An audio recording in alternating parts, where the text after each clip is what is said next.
Well, thanks, Todd.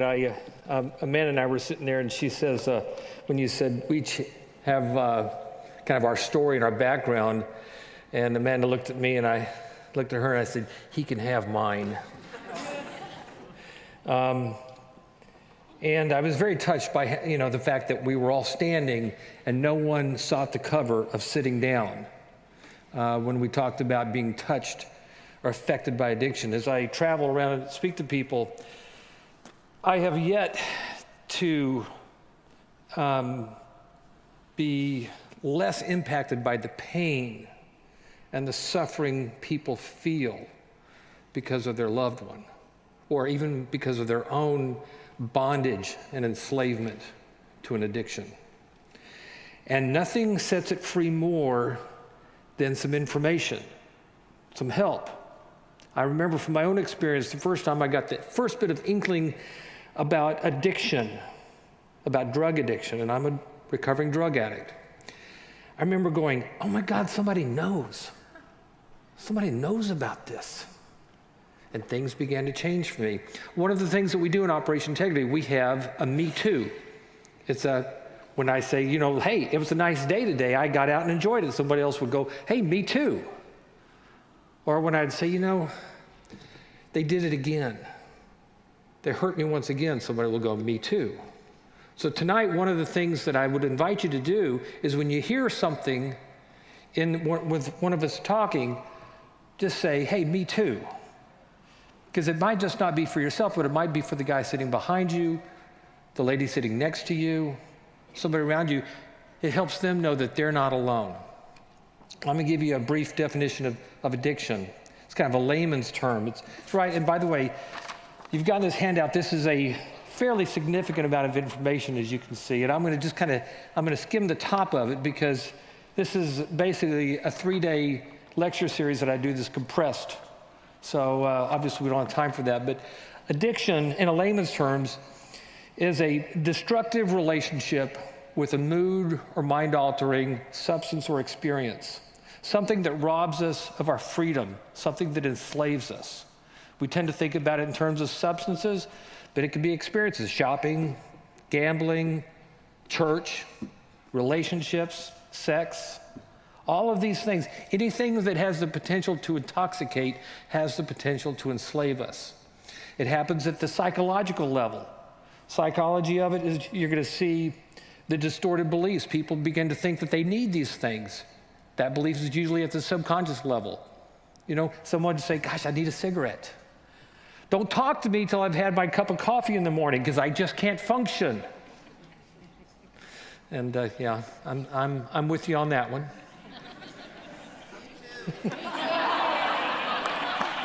I'll see you at Starbucks. Denial. Denial is when we use a seemingly logical argument to defy our reality. Rationalization is the argument that I use to keep myself entitled. Well, I need this. My spouse doesn't love me, so I'm going to go have the affair. Minimization says, I'm really not hurting anybody. I'm not hurting myself. It's just a little bit. The addiction has a physiological aspect of it. This is the disease aspect of it. And don't minimize this, because the things that we do can make us sick. The biological epicenter of addiction is the human brain, and it becomes warped. It becomes channeled and affected by the things that we do, by habits and by chemistry. And everything that we do has a neurochemical impact on our own lives. This is the power of, it's more than just the power of habit. It's the power of training. It's the power of, it's the power of human enslavement. When the sociology of addiction, I've never met an addict who did not come from an addicted family. Now, I do a lot of work with families. I have a great passion for working with families because families usually have identified one addict. And then you got 4, 5, 6, however many other people kind of orbiting around that addict, all trying to get that addict to heal. And so guess what? Everybody's enslaved. Everybody's in pain here. And So the best way to help your loved one is to face your own addiction, even if it's just you're addicted, to try to help them, to face that as your own addiction. The spiritual aspect of addiction, thank you. I hear all the time, well, people just quit sinning. You know, they wouldn't be addicted anymore. Well, have you ever met anyone who's quit sinning? I haven't. And to assume that the addict is some sort of special, more virulent kind of sinner is to say that we're not. Sin speaks to our broken relationship with God. Addiction speaks to our broken relationships with things, not God. Sin has never stood in the way of God's love towards an individual.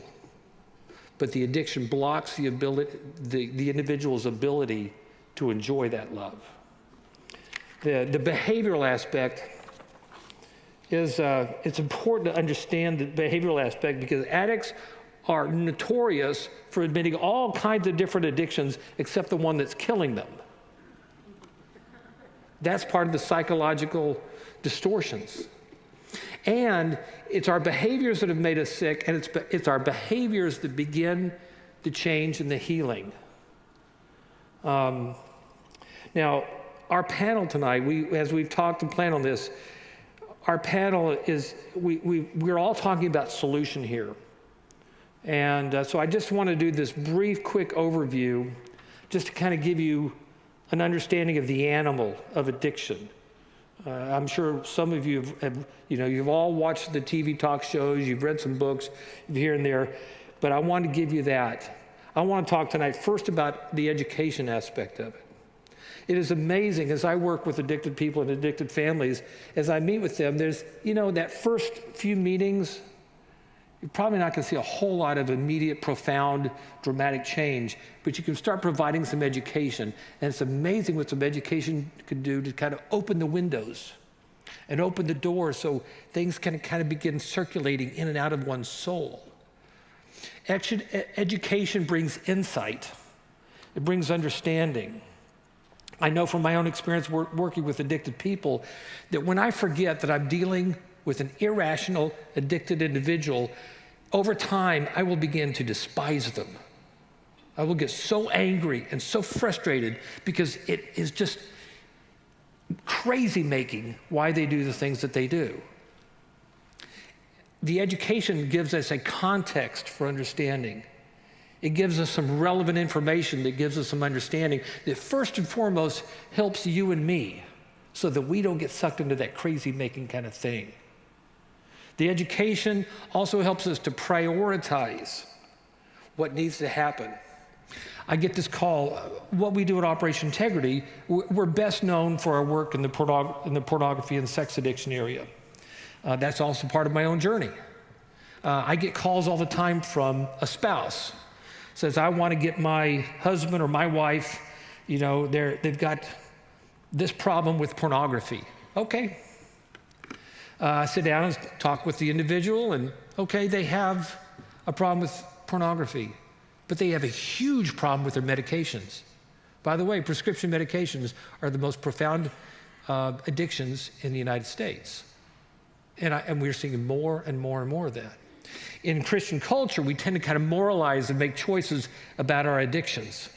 We want to get those things that are kind of morally most repugnant to us, which gives us tremendous opportunity to rationalize and many missed opportunities to deal with the most important priority issue. With addiction, addiction will manifest itself in a variety of ways, and it's important to understand the thing that is most deadly, is most destructive. That's the starting point. It doesn't do a whole lot of good to try to help a guy quit looking at pornography who might be dead in the next 2 or 3 weeks because of his pills. So, the community aspect. Here's some bad news for you, or for many of you. If you are struggling with an addiction yourself or a family's addiction, and you are seeking solutions that you have yet to find. What you're doing now, especially on the religious front, probably is not going to work for you going forward. You're going to have to make some changes.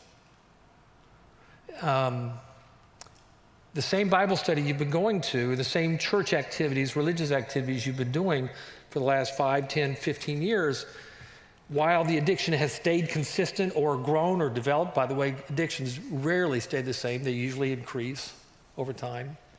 But you're probably going to have to make some changes and make some priorities. The addiction recovery communities like Alcoholics Anonymous, Al-Anon, all of the 12-step programs, they are by far statistically the most successful and effective way to help people affected by addiction. Beyond a doubt, the most effective ways.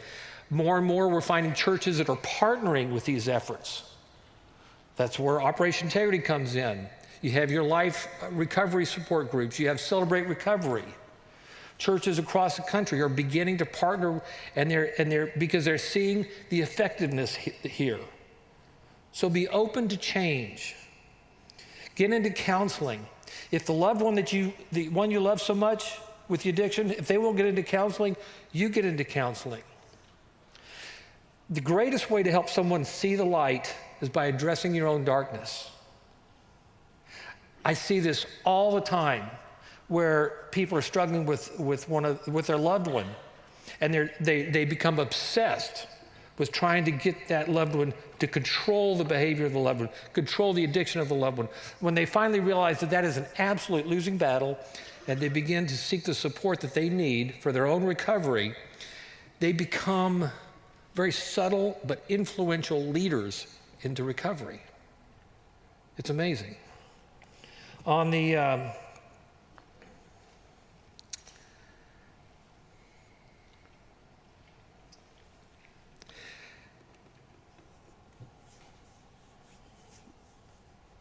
I would like to encourage you to think about your recovery term, if you will, in years, not weeks, not months, not in seminars, not in classes.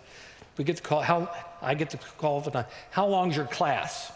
How many weeks is your class? Like it's a night school thing. I tell people right up front, it's 3 to 5 years.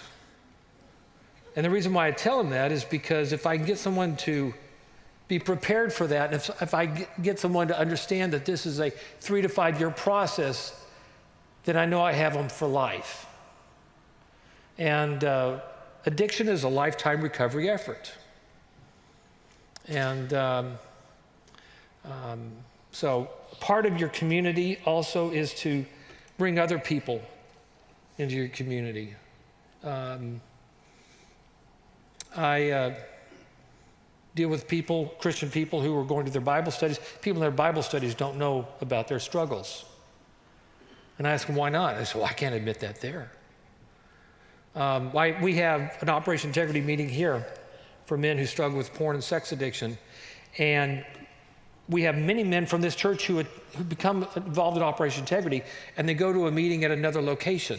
They won't come to the meeting here. And you know what? I get that. And I'm not going to argue with that. That's okay. Again, that's another reason why these outside programs are so effective and so important. But it's important that you have people that you can call. I encourage people to have recovery partners. 3 to 4 recovery partners. You know, we have workout partners, we have fishing partners, we have business partners. How about a recovery partner? Someone who knows that very thing that you would not tell the whole world. By the way, it's secrets that kill. And lastly, let your doctor know. And especially with the prescription medications. The prescription medication addiction has really become because of a lack of connection and transparency with our medical professionals. Some of us see 2 or 3 doctors for a variety of reasons. Doctors are busier today than they've ever been. They're seeing more clients every day than they've ever been. It's up to you to tell your doctor about your problem. Because you know what? That will make the change in your treatment. That will change their medical protocol for you. I've had I'm an opiate addict. Heroin was one of my favorite drugs, so I don't do pain medications. But I've had 2 trips to the emergency room, I've had 2 surgeries in recovery. The doctors, because they knew about my situation, they were able to steer me into directions and into therapies and into medications that were not a danger to me. So listen, I'm going to wrap up my time because we've got 2 other people here presenting. So I will sit back and thank you. Thank you so much for being here.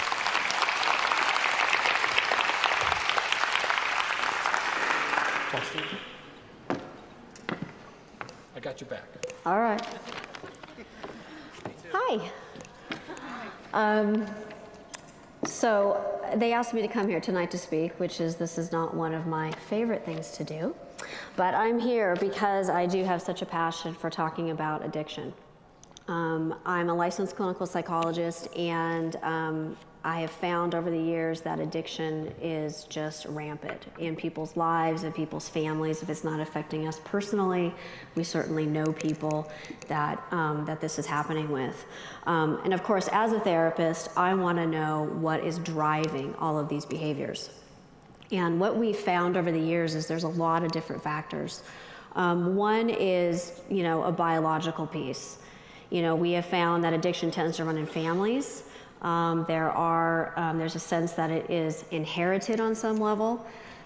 They're discovering that there are genes that are linking addiction in families, and that doesn't necessarily mean that because I have addiction in my family that that's something that I'm going to develop, but it predisposes me to having that particular challenge, or it increases my risk of having that challenge.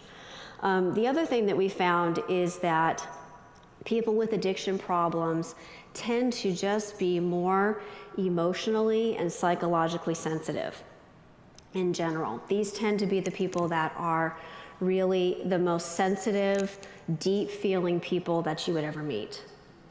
And these are people who just come out of the womb, I think, just having bigger feelings. They have a harder time modulating those feelings and that affect. And they tend to internalize problems and issues more readily.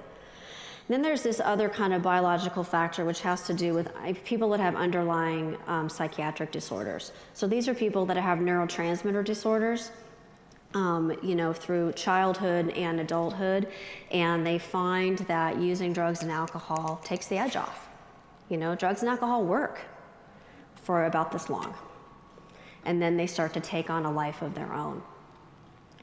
And so not only do we have these kind of biological or psychological factors, but then you kind of put that in with your environment.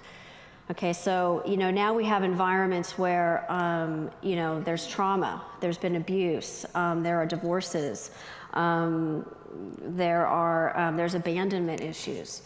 And what happens, you can only imagine if you have that biological predisposition, that person that is already coming out pretty sensitive and then ends up having one of these traumas happen in their lives. Drinking, eating, sex, all of those things then become ways to sort of take the edge off. It helps to take the edge off. All addictions are really driven by pain. And I think if we can start to see the addicts as people that are in pain and that they just don't have the tools to deal with whatever it is that is driving all of that pain. I think that when we do that in counseling, we have found that we have such a great success rate in looking and not just focusing on stopping the behavior. Normally what I do is I don't take people into really deep uncovering counseling until they have at least 6 months to a year of sobriety. I think it's really important for them to understand how to stop a lot of the addictive behaviors, because once I'm in there and we start this relationship and we start uncovering what's happened in their lives and some of the pain that's been driving them for all these years, if they don't have a really good support system and other coping skills, I can trigger a relapse by them being in counseling. So I tend to take people after they've had about 6 months to a year. of super solid recovery. And I really do believe that Celebrate Recovery, 12-step groups, all of those places are fantastic at, they have really proven programs. They have that social support network already built in, and they do a really good job of helping people to stop doing the behaviors that have become so destructive. You know, and I think what's difficult about addictions is not only do we have these sort of, you know, these underlying traumas and pain and issues, but now we also additionally have, you know, the using behavior that we also have to deal with, that then creates its own course of wreckage. You know, and so addicts come into counseling and just very overwhelmed. You know, a lot of times the first treatment doesn't always take, and some people relapse, and then it's very, very disheartening and very discouraging to continually have to go through that cycle and have to learn new coping skills. But I just have a passion for this particular affliction. I worked a lot of years in it, worked inpatient, outpatient, 12-step, non-12-step, all kinds of different programs, and it is definitely something that is affecting our society in really, really big ways. So I will pass it on to Jerry, and he can talk about his part. Well, I'm so glad that they mentioned that addiction also relates to shopping. My wife is here, so well, that was a good one, Dave. I like that. I owe you one for that one. And I'm Pastor Jerry Hill, and they wanted someone on the panel who had evidently had an addictive personality or something, so I guess that's why I'm here. Let me give you just a little background. My early years of Coast Hills, late 80s and early 90s, I kind of was the pastor that's starting our counseling and kind of recovery programs, and so we had Overcomers programs. There were spiritual journey 12-step programs for women. Had quite a few women in those, and we had some for men as well. We had a group called Lion Tamers that was dealing with alcohol and drug addiction. And then we needed a 12-step program for men, just for, you know, the spiritual journey. And we couldn't find anyone to lead it, so I go, well, I'll lead it, you know. And so I didn't know anything about it, so I'd stay one lesson ahead in the book. And by the time I got about the third step, this was like a 6 to 9 month process, I'm like, oh, I think I have some issues here. I'm like, I think I'm bitter at my dad, you know? I mean, this is the honest truth. And I'm like, I got to make some amends. I'm starting looking at this as I'm leading the guys. I'm going, hey, this is for everybody. This is for everybody. And so I did that for a few years, you know, just overseeing all of our groups and doing a lot of counseling, you know, with people that were, like we all are, just going through different struggles where they're blocked. And then I actually left Coast Hills for a period of time, and I ran an organization called United Community Outreach, where we worked with men in recovery. And a lot of guys were, you know, heroin addicts and just ex-cons and you name it. We founded a ranch down in Lake Elsinore where we'd have 30, 40, 50 guys down there. We had a Victory House program, and I was in charge of, I was the director of that and the pastor, and we would take them through a self-confrontational biblical process of identifying the whys behind what we do. And so I was thinking tonight as a pastor, they said, hey, just, you know, go a few minutes. And to ask a pastor to talk a few minutes, you know, that's kind of tough, but I will. I was thinking, what can I do? I could give you an example. I wear glasses, and I don't think you guys are judging me for my glasses, are you? Is anybody judging me for my glasses?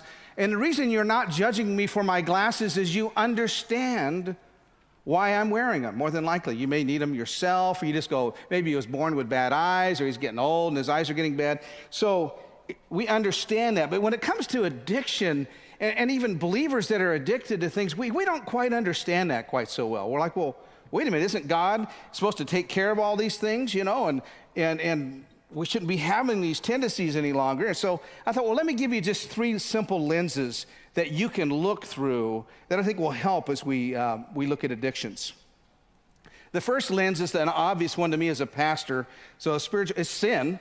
I mean, sin is something we're all born into. And it says we're all, you know, we're running from God, not to God, even at birth. So when we have sin, we have a lost feeling, I believe, built in us. It's a void, and we try to cover that void in many, many ways. And so people trying to cover the simple void of sin in their life and this absence and a break from God start often medicating. I mean, they start, partying or drugs or shopping, and doing all these things, trying to medicate and actually end up being addicted just from that sin nature that we have. So that's one lens to look through. As you're looking at someone, it's just sin to begin with that gets us started in the first place.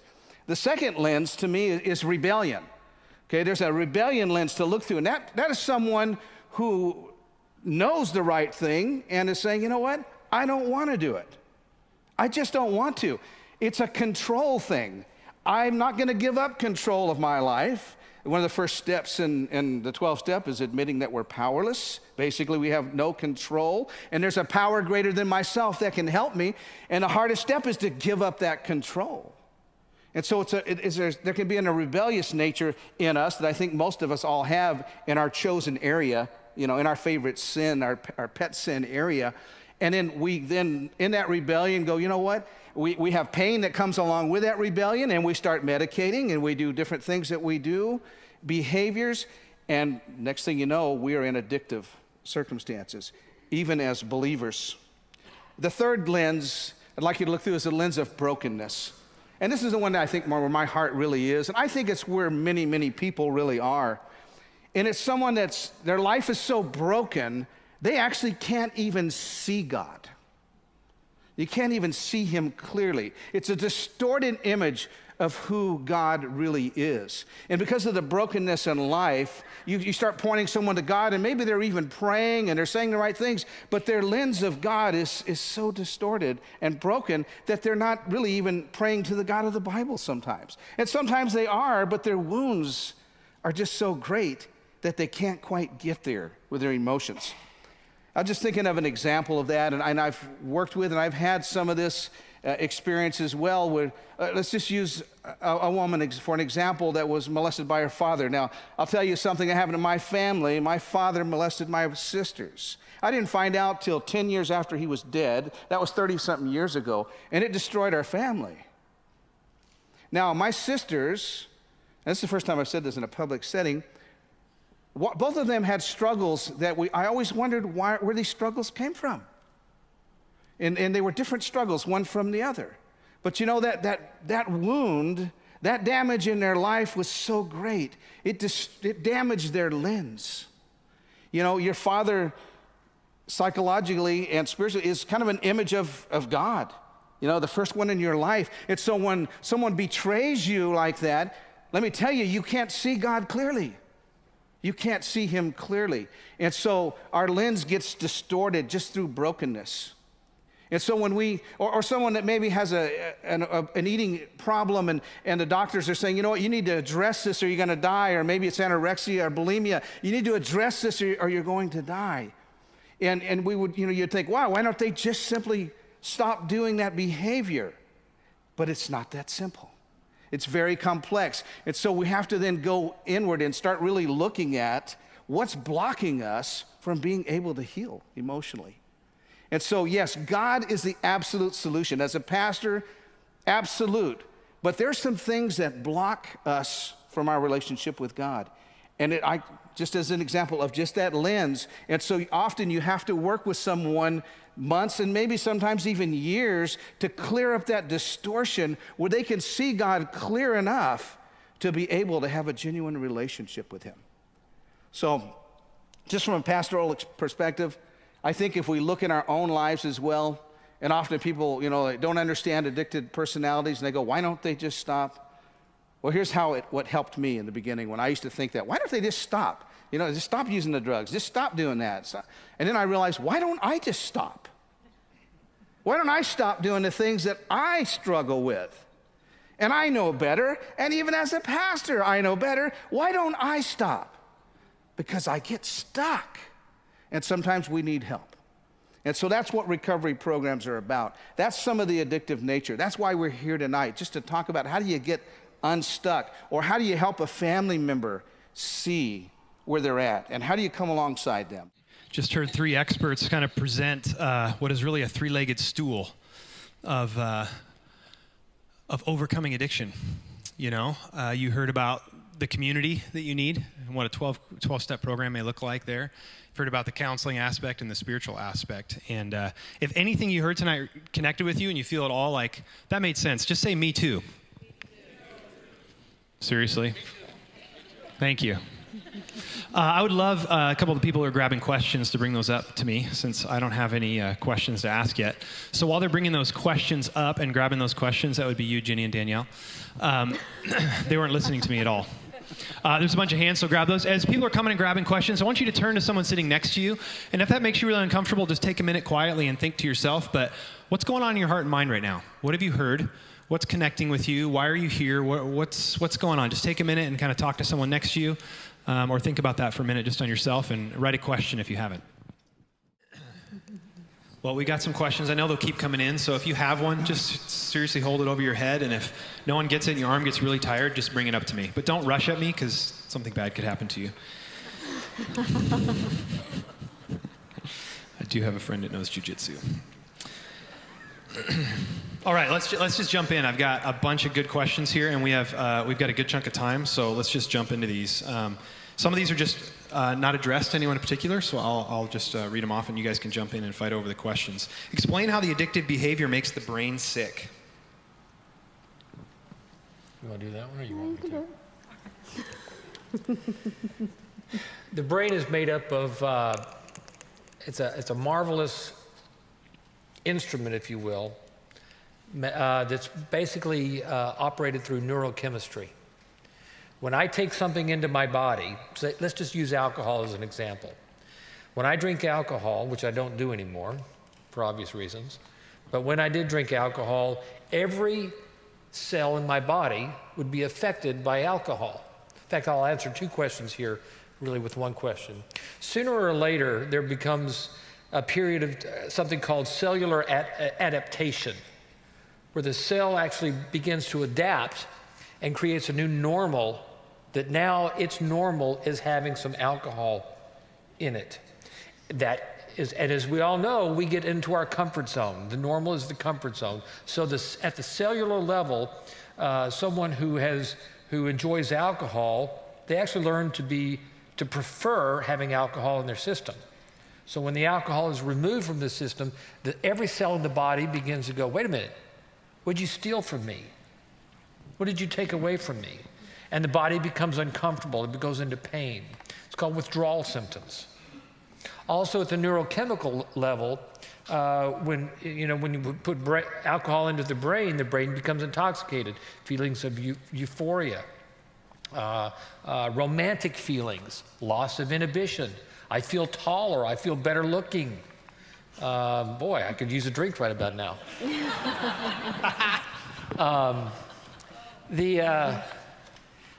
And when a person needs that, and Amanda did a great job of talking about a person who's had trauma, or who has fear, who's in pain. Now this thing medicates for me. Well, guess what? This is a new normal that I learned to prefer, and I need this. Now, this is happening really most profoundly at the brain level.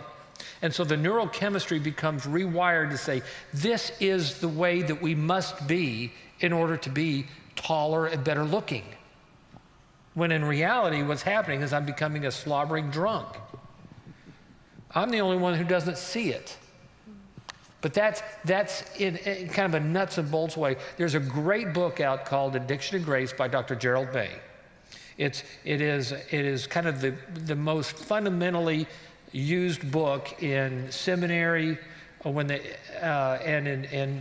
in many of your upper echelon education programs about addiction. It's not a real technical book, but it does a great job of simply explaining kind of the elaborate nature of the human brain and how the brain does become addicted. And once the brain is addicted, the brain's not going to make choices that are good for it.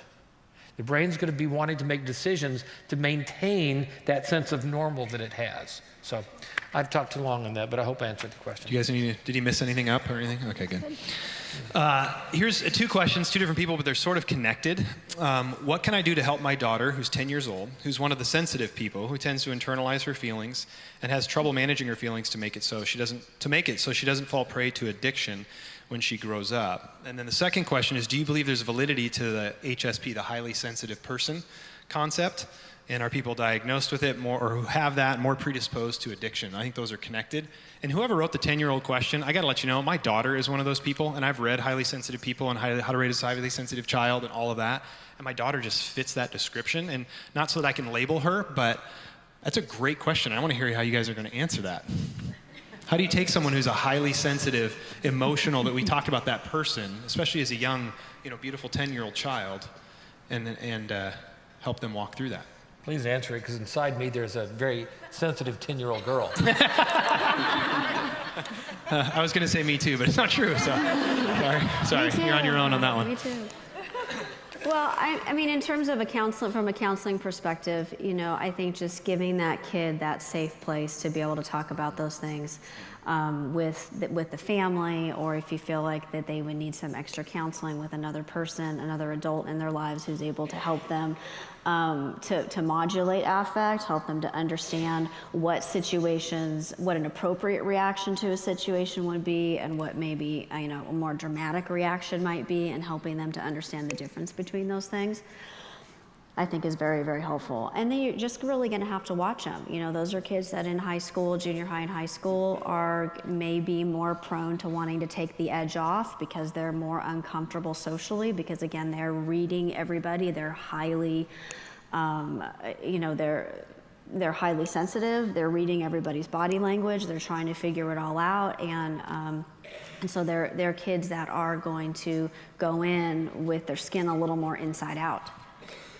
And so you're just going to have to try to coach them through that. The validity of the sensitivity was interesting. I didn't read that in a book years ago, but I figured it out.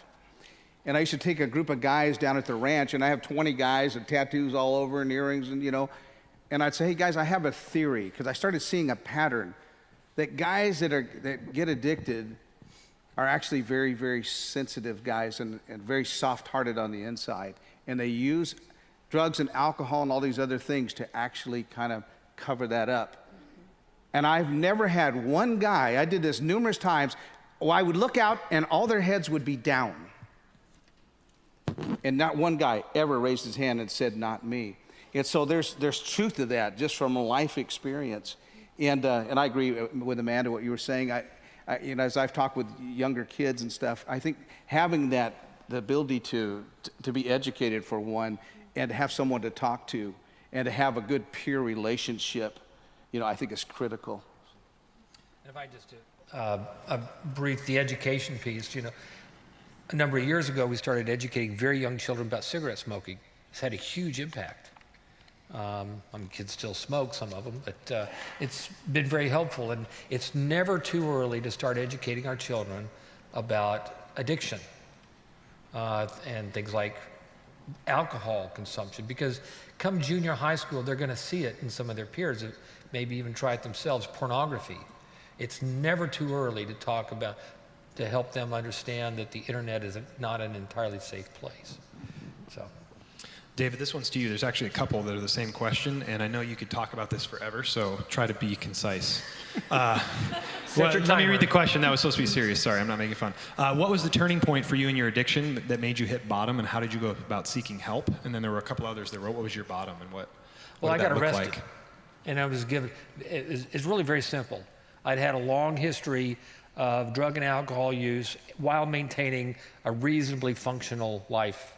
In fact, I used to sit right back from that back row with a Starbucks cup full of vodka. That's the only way I could get to church, was put a little vodka in my Starbucks cup. And I'd come sit on the back row and get drunk. But I got arrested for drugs. And they said, go to a program or go to jail. And then in the sentencing, they set the program for 18 months, which I thought was ridiculous. But it is what I needed. I must tell you that I went in kicking and screaming. I looked for all different kinds of alternatives. And society did me a great favor. They didn't give me a whole lot of options. It was a year before I really thought that maybe, just maybe, I would stay sober for the rest of my life. That first year, I was just doing what I needed to do not to go to jail. So I am a great example of boundaries. I'm a great example of the wisdom of allowing people to experience the consequences. If you deny someone the opportunity of their consequences, you deny them what they need to learn. So, thanks. How do you know if you need to go to rehab or you need to go to AA? Well, there's a good chance you need to go to both. I was just thinking that. That's great. If it's a chemical issue, obviously alcohol. Alcohol is actually, for a severe alcoholic, the withdrawal for alcohol can be very dangerous. So there needs to be a medical assessment at the very least. And alcohol is an essential. I do not know of a quality treatment program that's not going to also be referring you to Alcoholics Anonymous. So get a medical assessment, get an and have it look into some programs, but by all means, get yourself to some AA meetings and ask for help. And just real quick, your new friends at AA meeting will actually help you also know you need to do that. That's right. Yes, they will. This isn't a question, but I just thought it'd be a great time to read this. We can't quit our addiction by our own human will. We need the intervention from God. Having been an alcoholic for 10 years, I got on my knees in prayer in rehab and begged God to remove my obsession and craving for alcohol. I've now been sober for 2.5 years. Amen. Praise the Lord for that. You know, Todd, in saying that though, it reminded me of something. Sometimes God delivers someone instantaneously. I mean, I've seen it happen. It's important to know it's the exception. Because sometimes you hear that story and you go, what's wrong with me? And so, and you're waiting for that just miraculous thing. And God does it that way sometimes. Sometimes He's done that with me sometimes. I think it's because He knew I was going to be too weak to do it some other way, But typically, that is not the way. It's usually a process.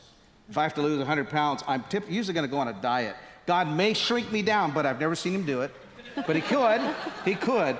Typically, I'm going to have to change some behaviors and learn some new things. So, Amanda, this one's for you.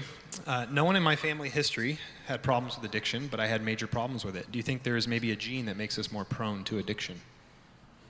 Yeah, I believe there are genes that definitely predispose us to addiction.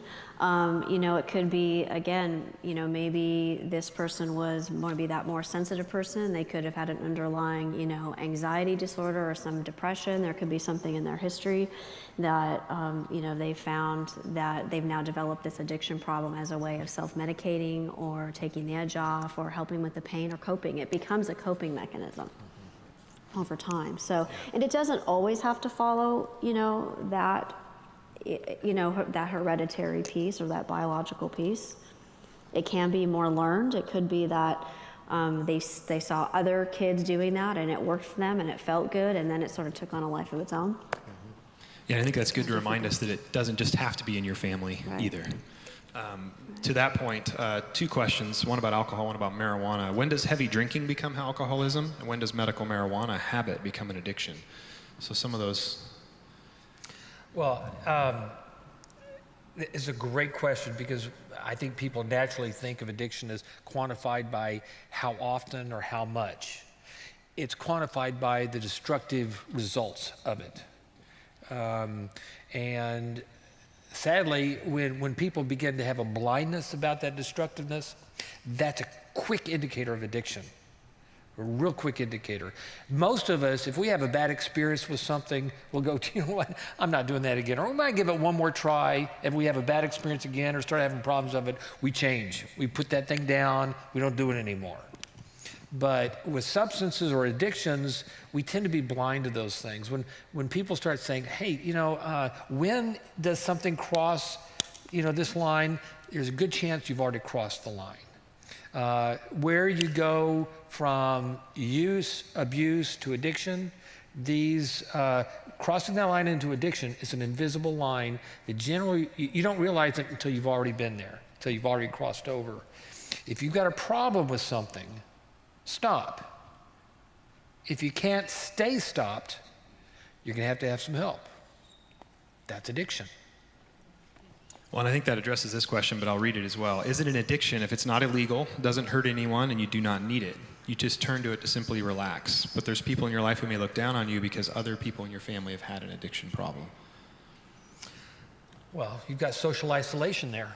Why would you, the question has to be asked, why would you continue to do something that's creating relational problems? Because that creates, even if no one knows about it and you're doing it in secret, then you've got some relational isolation there. You've got self-esteem issues there. There's self-hatred going on there. Because at some level, you're going, you know what? I'm hurting my relationships. I'm taking myself away and kind of emotionally castrating myself from my loved ones. That's pretty profound.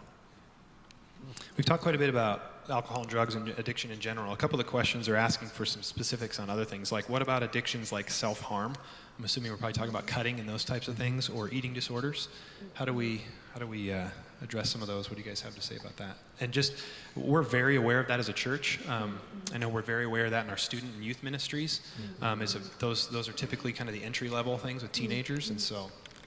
Yeah, I mean, cutting when I was in school, in grad school and stuff, was pretty serious. That was something that people with pretty serious personality disorders did, and really only did on the locked units. Cutting right now is pretty in vogue in the high school community. They tend to kind of learn it from one another. Some of it is a very attention-seeking, and other times it's much deeper and much more serious and much more reflective of a deeper psychiatric disorder. It just kind of depends. It's kind of like, the kid who socially tries marijuana and the kid who then, develops an addiction or has a deeper problem with it. I think back to that other question too, about when do you know it's developed into something? If one or two people who are close to you in your life are talking to you about this problem, it's probably a problem. Well said. This one's specifically on sex addiction, so anyone can answer, but Dave, you're an expert in this area. We're good Glad friends. to be of service. Can you help inform those who don't know, understand the physiological effects sex addiction has on the brain? You and I have talked about this a lot, actually. And can you speak about your feelings on sex addiction, how much of a growing issue it is, et cetera? And I'm just going to throw in, I have to jump in. Derek actually sent us an article that came out of the UK recently, some research and studying they're doing on the chemistry of the brain that is showing that pornography use is as addictive as heroin in the effects on the brain, which is pretty unbelievable when you think that every teenager at our schools is walking around with heroin in their pocket because they all have a phone and they all have access. It's unbelievable. I'm not a neuroscientist. I talk to them all the time.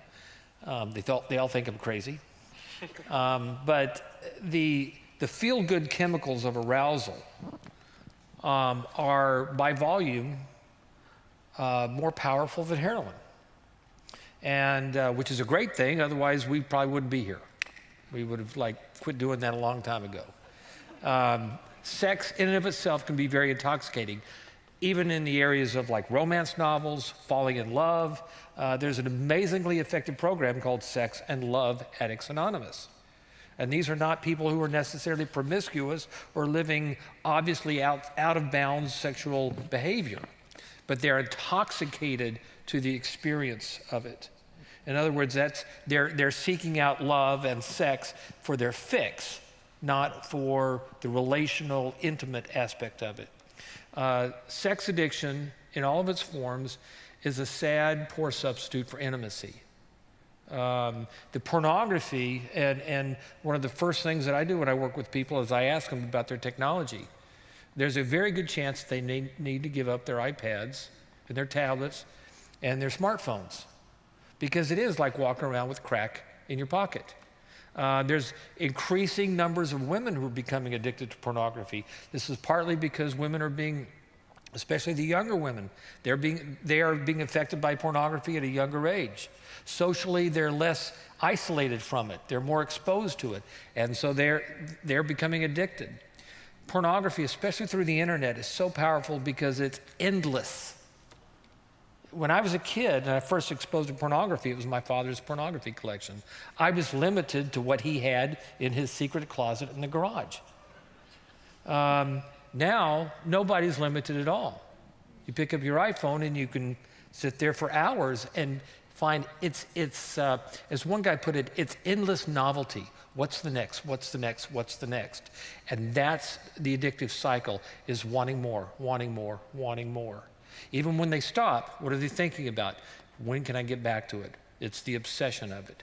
And all of this time, and the heartbreaking aspect of an addiction related to our sexuality, and is that it's attaching us to ourselves at this most intimate area of our lives.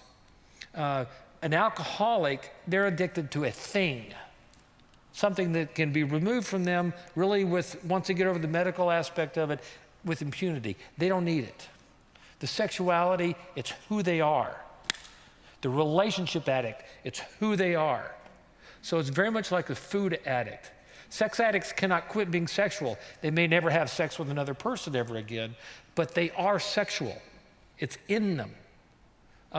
Relationships, we all have relationships. So like a food addict has to learn how to eat healthfully and has to be aware of when they're moving into an addictive episode with their food. Same way with a sex or relationship addiction. You know, I think of a biblical principle, and it says the flesh is never satisfied. It never says enough. This goes back to the beginning of time, human nature. And it scares me to death, the technology with young people, with all people, with young people.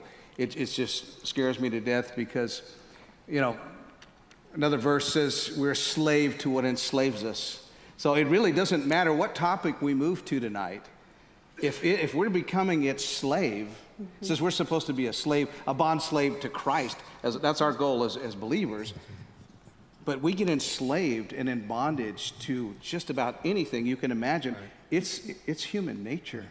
And the younger that starts happening, the damage that it does, often you emotionally get stuck at the age traumatic things happen in your life. And so that's why you have a 50-year-old person walking around acting like a 12-year-old, because that's often when the wounds begin. Mm-hmm. So it's a very scary subject.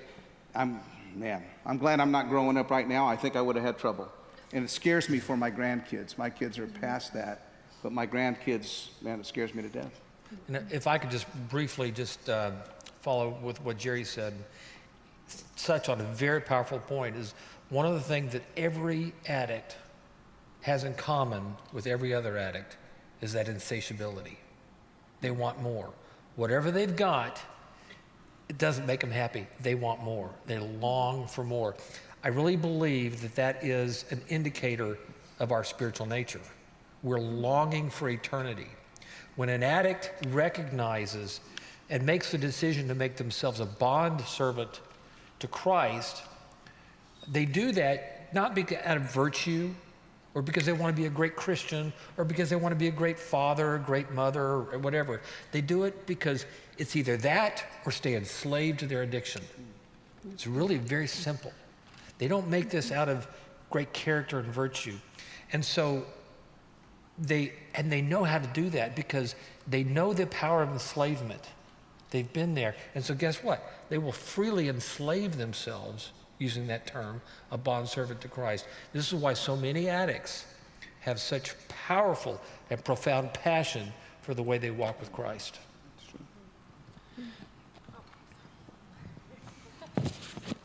This one says, my son is an addict. How do I not feel like it's my fault because of my divorce?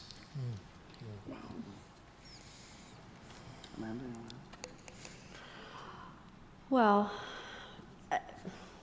I mean, the behaviors that, the divorce itself created trauma for everybody.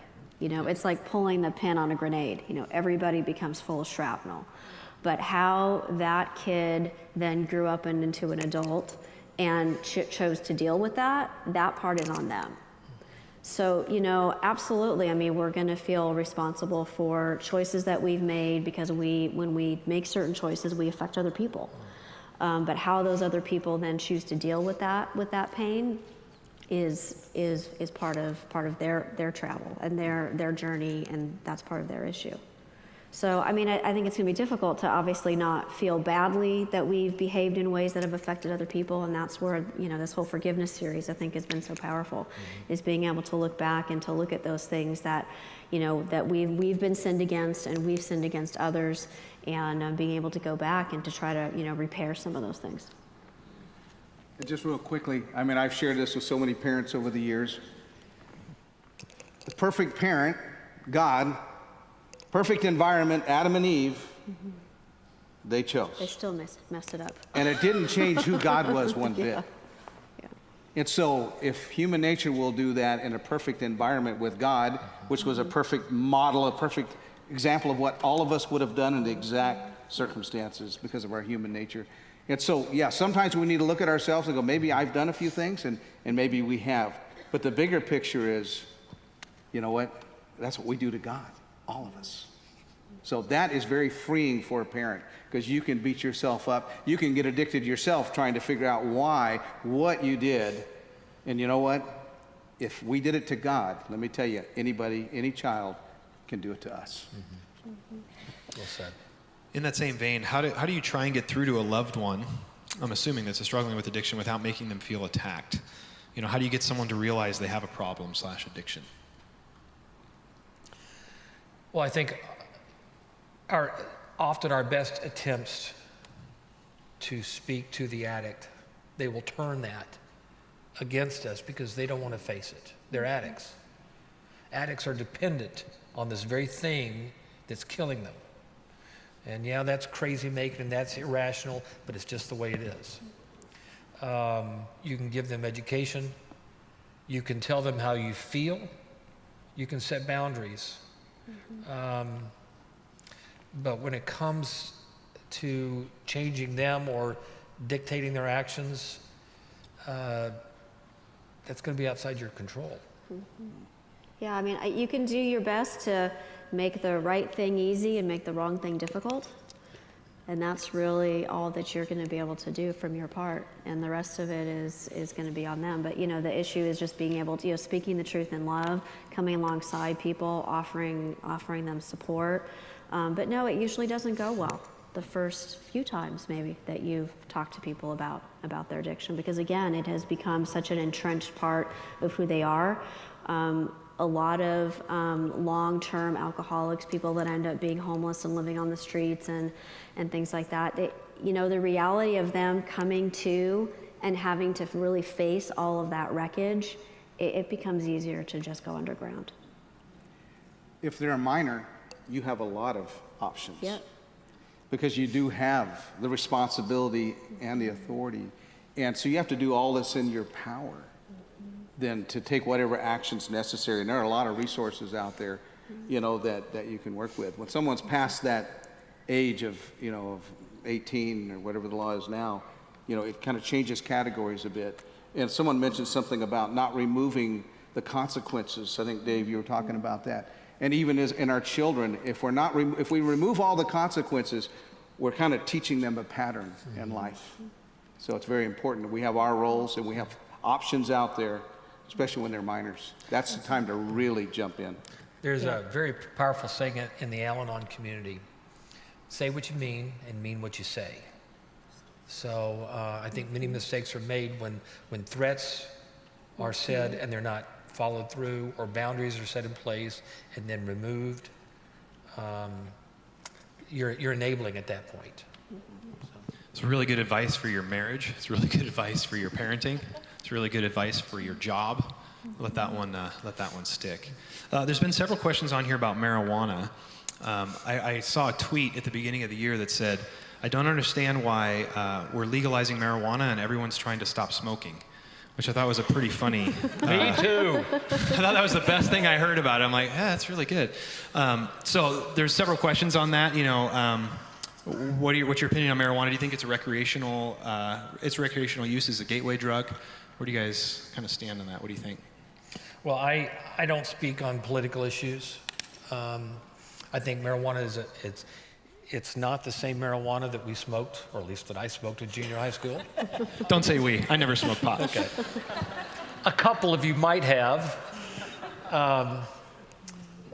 it's very damaging for long-term use in teenagers, especially young men. But the movement of the law and the direction is going, it is what it is. I do know this, is that I think I don't deal with a lot of teenagers, but the ones that most marijuana smokers that I've known in the past, they view it like alcohol. So if you are a alcohol drinker and then you're complaining about your children smoking alcohol, or excuse me, by the way, smoking alcohol is a new phenomenon. It is. But if you're drinking alcohol and complaining about your children or your loved ones smoking marijuana, they're going to look at you like you're a hypocrite. So it's not real popular here in Orange County, but it's the truth. So that's my 2 cents worth. I mean, my take on it is that it's a mind-altering substance. And so anytime you're using a mind-altering substance, you're changing brain chemistry, and you're changing someone's judgment, and again, you're starting a pattern of people checking out, of their lives. And I find that most of the marijuana users in general that I end up seeing are, again, they have just found a way to sort of check out from problems. They're taking the edge off. And the problem is they're not learning other coping mechanisms.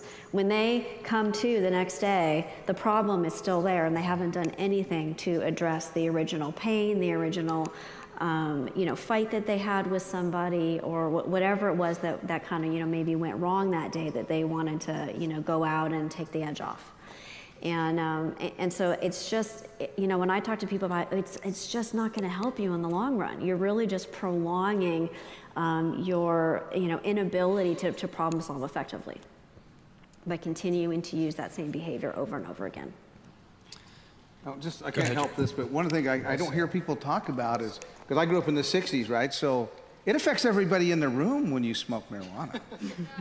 I mean, it's not something you're just doing to yourself. You take a drink or something, not, putting one over the other, but there's greater effects, health effects. I mean, we're outlawing smoking in public because of the health effects. I mean, in, private place. So I was kind of like, wow, why? I can't think of too many good things that could come out of that. I just, the world's going to do what the world's going to do, but I, as a believer, I'm like, I just can't think of any great things that are going to come out of that. Just more health damage and more people even getting affected by just the secondhand process of it. If you know the answer to this one, shout it out with all of us together. Can a person have multiple addictions? Yes. They usually do. I'm an example. This one's for Dave. Is that vodka in your water bottle? It's right there. It's not me. It's right there. Let me see Proud that to say it's not. There's a second question with it. Whoever wrote that, thank you. That was awesome. Does the feeling of relapsing ever go away? The feeling of relapsing is certainly not overwhelming like it once was. I hesitate to even say this, but tonight driving into the parking lot here, I started thinking about crack cocaine. Just out of the blue. That's how it happens. But instead of my car suddenly driving me to the drug dealer's house, walking in and buying the drugs for me and then sticking them in my mouth, I just let it go. I've never met an honest alcoholic or drug addict who forgot how much they loved their drug. I mean, I love that stuff. But it's not necessary anymore. I don't need it. I don't want it. I have never forgotten. Now I remember the horror of it.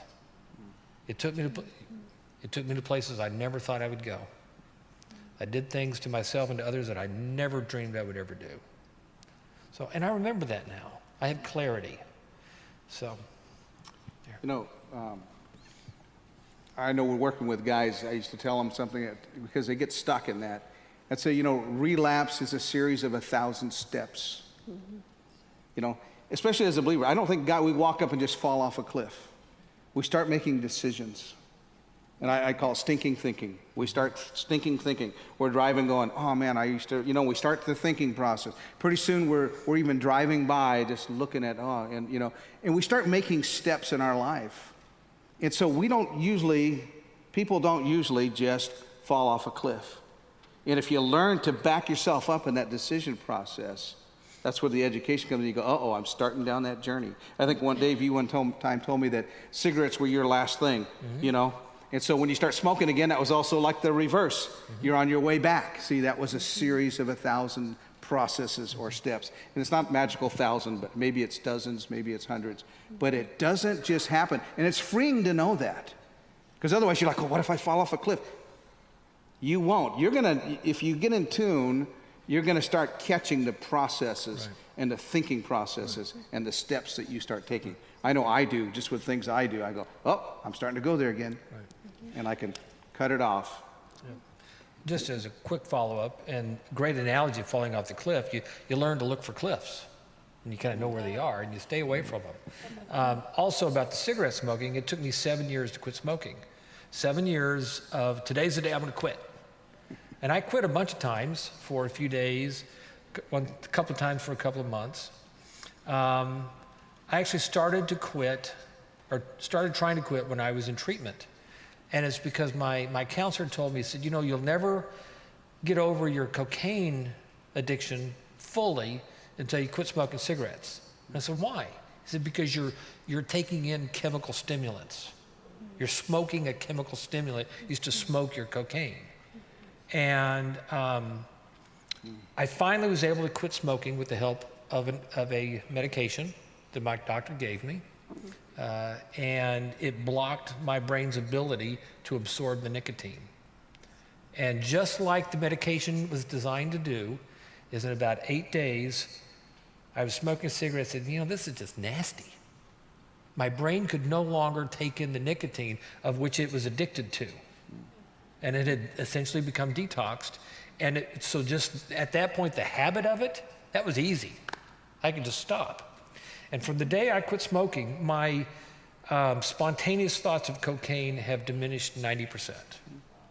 So just a little neurochemical info for you there. Well, and I think anytime that you're, trying to, I don't want to say get a handle on an addiction, but trying to work through that process, every time you start something, you're setting off that addictive process. Yep. And that's why, I do believe that treating eating disorders and such is a little bit different in terms of dealing with food addiction. It's like the heroin addict having to use heroin 3 times a day and having a certain amount in a certain way. And I think it's a much more difficult addiction to work with and to treat and to have success long term.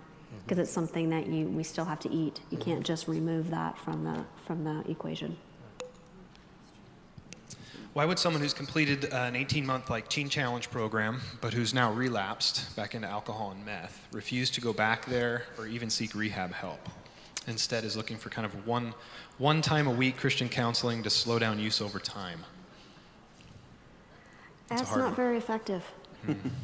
I've seen people over time that, are used, and I would say every week they just become embarrassed because they've used, 1 hour a week with a counselor is not probably going to be enough to fight an addiction that is off and running. And I love hearing that from you, Amanda, because your heart and soul is counseling. You're highly effective at it. You believe in it. We have an amazing counseling program here. So I love hearing that from you because I think it's so important to hear that and recognize the several times you said that. Yeah. It's not uncommon, too, when someone's been in an 18-month-old program to fail coming out. Dave talked about that earlier. Because you're in a structured environment. You got all the tools right there. And so often it's, they have to then come to the end of themselves again and sometimes cycle back through before they start getting the process that you have to start then creating your own boundaries, and you have to change your habits and sometimes even your location, to get away from the things that trigger you. So it's not an uncommon thing. That person more than likely will cycle back to that point where something will happen, they'll get mandated by the court, or something will happen and they'll end up going back through. But it doesn't mean it's, recovery, a definition of recovery is not that you never fall, but it's how long it takes you to get back up. And if it's taking shorter and shorter time, that's recovery. that's a process. So. And I think that when someone, say, goes away for a treatment program, a year-long program, 18-month program, when they come back to the same environment, they come back to the same family. If the family hasn't done the work at home, the family really becomes an unwitting trigger for the addict. And sadly, the addict gets the blame. They feel the shame. And so it really becomes a very difficult dynamic if the family as a whole isn't doing some very serious work as well. Also, addicts love to dictate their own treatment program. Oh, they love to do it. You know what? I'm not going to go to that Operation Integrity meeting because I'm going to see a counselor once a week. We hear that one all the time. And hey, I went to see a lot of counselors before I got sober. At $150 a pop. I was in there every week, lying through my teeth. So. I hear over and over that addiction comes from pain. I have a hard time believing it only comes from pain. Could this drug, alcohol abuse, etc., come because some people who were just raised to be self-indulgent, self-serving, and never taught discipline, values, principles, etc.? Well, there are an awful lot of people who've had sterling upbringings, who've been raised to have great value, who have great character, who've become addicted. I deal with pastors, and these are people who are very dedicated to what they do, but they have become addicted to their pain medication, they've become addicted to pornography. Pain is not always obvious. And also, and Amanda alluded to this, sometimes we just find something that we like. It has an entertainment value. It's the checking out thing. And we don't realize it, but indulging in that, to whatever degree it might be, that we think is just, it's just nice. Just, like having a drink when I get home from work. I've worked with alcoholics who don't drink very much. They really don't. But the net effect on their life was destructive. It didn't start out obviously medicating any huge issue. But the pain began to develop, but the pain was always hidden by the addiction. So there's likely pain there. The pain may not be a pre-existing condition, but pain is there. I think this is our last question. How does the addiction, or how does addiction in general, block the experience of God's love? Now, we talked about that a little bit earlier. I think that's a great phrase and a great picture. You guys can all jump in on that if you want. How does addiction block that? From my experience in working with people, is that what happens is that the addict is feeling an incredible amount of guilt and shame and condemnation. And that separates us from the ability to feel God's love. Even they can read God's word, they can hear it from other people, and they have a real inability to believe that that's true, because they're like, look at me, look at the things that I do, who could love this? And there's just kind of sort of this core self-loathing that happens, I think, over time. And again, and then if they're praying for deliverance and all these things, and God isn't delivering, and there's a whole cycle of other things that start to happen over time. Or if they grew up in a family where there was this more legalistic, angry God, who was full of condemnation. I think people come out of families like that, and they start to mess up a little, and just start to go underground and think, well, God, God's done with me. That just, I can't see how that's going to be forgivable, or how I'm going to be able to work my way back. There's addicts, we make promises, and then we have problems following through and keeping those promises. And after we make all these promises, we complete, and we repeatedly break our promises, we start to feel like we're not able to be loved. We are unlovable. And also, part of this has to do with the brain function. You know, the highest part of the place in our brain where we have our relationship and we have our spirituality and our higher thinking, that part of the brain becomes reduced in function as we intoxicate the brain as a whole. So our natural ability to be spiritual and to be relational is reduced. This is why addicts kind of walk around being zombies. I mean, they can talk about football, they can function in their jobs, they come do all kinds of volunteer work at church, but when it comes to sit down and have a heart-to-heart, they're like, huh? So, anybody relate with that one? Well, and the brain becomes flooded with those chemicals. You're flooding and overwhelming the brain day in and day out and day in and day out. And when you remove the chemical, it's like, you know, the brain, it hasn't been producing certain chemicals over time because it's been flooded and overstimulated. It's real shut down. It takes a long time to sort of rebuild that and get a new sense of normal. That's why, you know, I like to try to, again, have addicts have 6 months to a year of sobriety even before, you know, we go and get huge psychiatric evaluations. Because what happens, you know, I want the brain to sort of settle down before we decide whether or not they're bipolar and all kinds of, you know, whatever other, you know, disorders and symptoms they're sort of presenting with. So if we can, I'd like to see the brain sort of settle down a little bit, and then we can see maybe what it's really presenting with, if there are other underlying psychiatric conditions that need to be treated. And then back, Jerry. I was just thinking of Adam and Eve again for some reason. I think Derek was talking about this the other day. The first thing they did when they sinned was they hid from God. You know, they felt shame. They felt, you know, and so I think that's how it affects. It doesn't really affect God's love for us. It affects how we perceive and how we receive. You know, God doesn't change, doesn't move, but we do. And so our actions then can make us, through shame, or like pornography in particular, guys get so shameful that they just don't believe God could love them, you know. And so it has a major impact on your ability to understand God's love and to feel it.